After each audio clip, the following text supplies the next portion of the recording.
안녕하세요. 3월 14일 목요일 날마다 주께로 큐티 가이드 시작하도록 하겠습니다. 오늘 함께 나눌 하나님의 말씀은 사도행전 9장 32절에서 43절 말씀입니다. 여러분 혹시 누구처럼 살았으면 하는 인생의 모델이 있으신가요? 누군가는 어떤 유명인이 될 수도 있을 것이고 누군가는 아버지나 어머니가 될 수도 있겠지요. 우리 모두에게는 그런 인생의 롤 모델이 있을 것입니다. 그러나 믿는 우리들에게 있어서 최고의 모델은 아마 예수 그리스도일 것입니다. 예수님처럼 산다는 것은 무엇이며 그렇게 살게 될 때 무슨 일이 일어날까요? 오늘 본문을 통해서 한번 묵상하며 알아보기를 원합니다. 관찰 질문 1번입니다. 베드로가 룻다에서 행한 일은 무엇입니까? 그리고 그 결과는 무엇입니까? 오늘 본문은요, 베드로의 두 가지 사역에 대해 소개해주고 있습니다. 32절에서 35절까지는 룻다에서 일어난 일이고요. 36절에서 43절까지는 욥바에서 일어난 일입니다. 그런데 이 두 가지의 일에 공통점이 있는데요. 예수님이 하셨던 일과 매우 닮아 있다라는 점입니다. 즉, 예수님이 하신 일을 지금 베드로가 행하고 있다라는 것이죠. 먼저 룻다에서 있었던 일을 살펴보기를 원합니다. 애니야라는 사람을 만나게 되지요. 그런데 애니야라는 사람은요, 중풍병자였습니다. 더군다나 얼마 전에 중풍병에 걸린 것이 아니라 이미 그가 중풍병에 걸린 지 8년이라는 시간이 지나버린 상태입니다. 오랫동안 중풍병에 고통받고 있는 사람이었지요. 베드로는 이런 애니야를 향해 예수 그리스도께서 너를 낫게 하시니 일어나 내 자리를 정돈하라 하였고 애니야가 곧 일어났다라고 기록하고 있습니다. 중풍병이 완전히 낫게 된 것을 의미하는 것이죠. 그런데 마태복음 9장 6절 하반절부터 7절 말씀을 보면요. 중풍병자에게 말씀하시되 일어나 내 침상을 가지고 집으로 가라 하시니 그가 일어나 집으로 돌아가거늘 이라고 예수님께서 하셨던 일을 기록하고 있습니다. 이 마태복음 9장의 중풍병자를 고치신 예수님의 모습과 오늘 본문에서 중풍병자 애니야를 고치고 있는 베드로의 모습이 매우 닮아 있음을 보게 되는 것이죠. 예수님께서 말씀하셨고 그 중풍병이 나았습니다. 베드로가 예수님의 이름으로 말하였더니 애니야의 중풍병이 떠나갔습니다. 그리고 예수님의 기적 후에 무리가 보고 두려워하며 이런 권능을 사람에게 주신 하나님께 영광을 돌리게 되었고요. 베드로의 이 일 이후에 룻다와 사론에 사는 사람들이 다 그를 보고 주께로 돌아왔다라고 말씀하고 있습니다. 행한 일만 닮아 있는 것이 아니라 그 일의 결과 또한 매우 유사하게 나타나고 있다는 것이죠.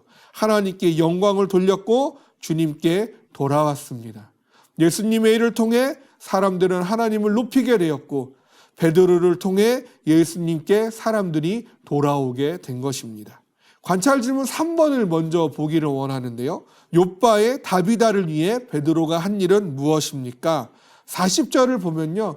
베드로가 사람을 다 보내고 무릎을 꿇고 기도하여 돌이켜 시체를 향하여 이르되 다비다야 일어나라 하니 그가 눈을 떠 베드로를 보고 일어나 앉는지라 라고 말씀합니다. 마가복음 5장 41절에서 42절 말씀을 보면 그 아이의 손을 잡고 이르시되 달리다굼 하시니 번역하면 곧 내가 내게 말하노니 소녀야 일어나라 하심이라 소녀가 곧 일어나서 걸으니 라고 말씀합니다.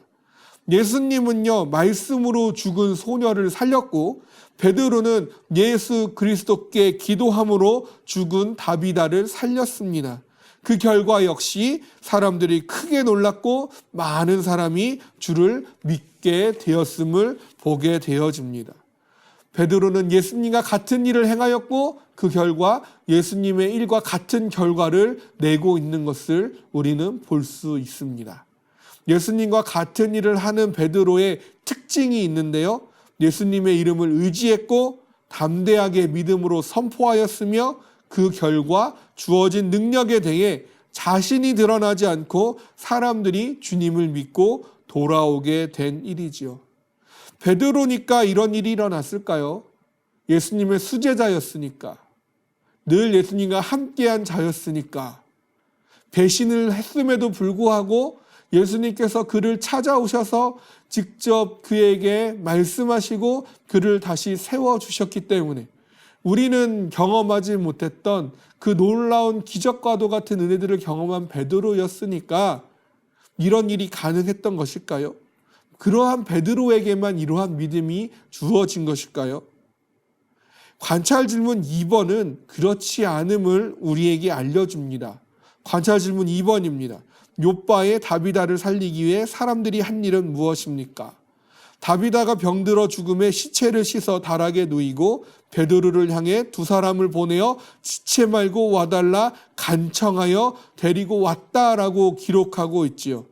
다비다가 죽기 전에 베드로를 향해 사람을 보낸 것이 아닙니다. 다비다가 죽은 후에 베드로를 간청하여 데려온 것을 보게 되죠. 그들이 베드로를 간청하여 데려온 이유가 무엇이었을까요? 다비다의 장례를 위한 것이었습니까? 아니지요. 베드로가 오게 되면 죽은 다비다이지만 다시 살게 될 줄 믿는 간절한 믿음으로 요청한 것입니다.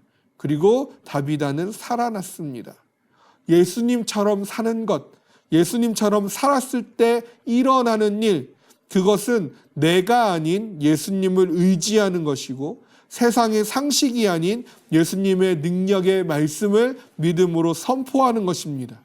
그리고 그 결과에 대한 영광을 내가 가로채지 아니하고 오직 예수님께만 돌려드리는 것입니다. 사람들을 내 앞에 모이게 하는 것이 아니라 사람들의 입에 내 이름이 칭송받게 하는 것이 아니라 그들로 하여금 주님을 부르게 하고 주님을 찾게 하고 주님께 돌아가게 하는 것이죠. 예수님은 예수님의 제자 베드로를 통해 예수님의 일을 행하셨고 지금도 예수님은 예수님의 제자들을 통해 예수님의 일을 행하십니다. 그리고 오늘 우리는 예수 그리스도를 믿는 예수의 제자인 줄로 믿습니다. 예수님은 예수의 제자된 우리를 통해서도 예수님의 일을 행하실 줄로 믿습니다. 오늘도 우리 또한 믿음으로 예수님처럼 살고 예수님의 일을 하고 예수님께로 사람들을 돌아오게 하는 그러한 오늘 우리의 하루요 우리의 모든 삶의 걸음이 되어지기를 주님의 이름으로 소망합니다.